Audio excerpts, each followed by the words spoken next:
William and Kate may have looked out of touch on their recent trip to the Caribbean, but they're not the only royals acting like it's colonial times.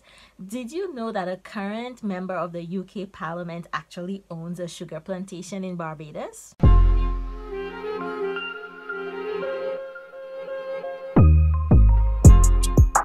Hey everybody, welcome back to my channel. If you're new here, hi, I'm Mo and this is my channel, Mo Says So, where we talk about social justice, social commentary, and whatever else I feel like. And today I'm going to tell you about Richard Plunkett Earl Drax, Conservative MP for South Dorset, who literally owns a plantation in Barbados.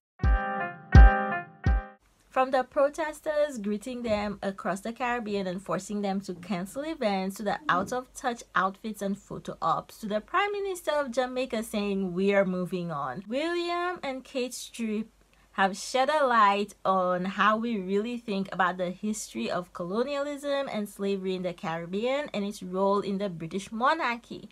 After all, they got rich off exploiting our ancestors, took all they could from our lands, and all we have left to show for it is the Queen as head of state doing nothing but being on our money. I think at this point, reasonable people can agree that the monarchy is all but irrelevant, but also they need to pay for their role in the Atlantic slave trade, among other things. We could talk about the monarchy for ages, but they are not the only ones who continue to reap the benefits of slavery today. I'm not talking about all the everyday people and the British insurance companies who, on top of making money off of slaves, were paid compensation for slaves when slavery was abolished. I'm talking specifically of one Richard Plunkett Earl Drax, who refuses to give up his family plantation in Barbados. This man's family can trace his royal ancestors all the way back to 1439 and lives on the estate where his family has lived since the first Elizabeth was queen, the estate where his ancestors helped overthrow a king. You can read about some of his exploits in the links in the description box.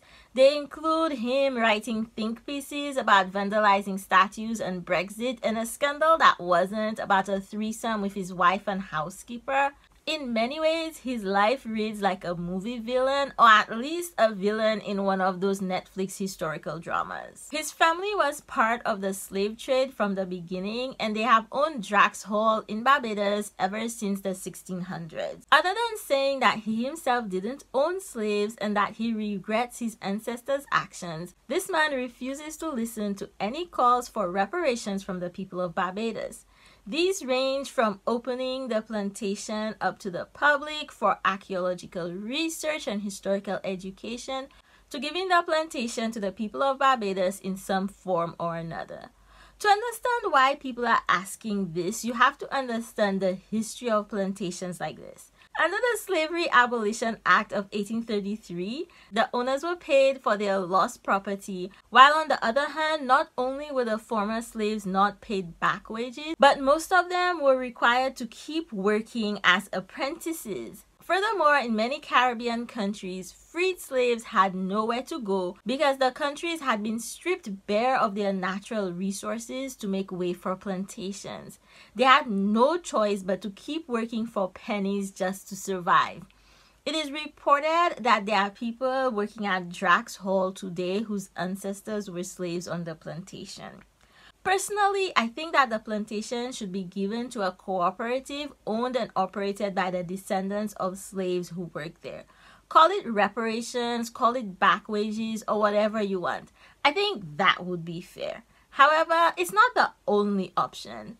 In many places, plantations like this are used as educational tools to teach the history of how our ancestors came to this land and how they lived. But a lot of y'all would like that history swept under a rug, so there's that. This family is in a unique place to atone for their ancestors' sins and give back to a country and people whose blood and sweat built the wealth that they enjoy today. But this real-life movie villain refuses to do anything of the sort and is busy peddling in hate and influence in hopes of one day becoming Prime Minister of the UK.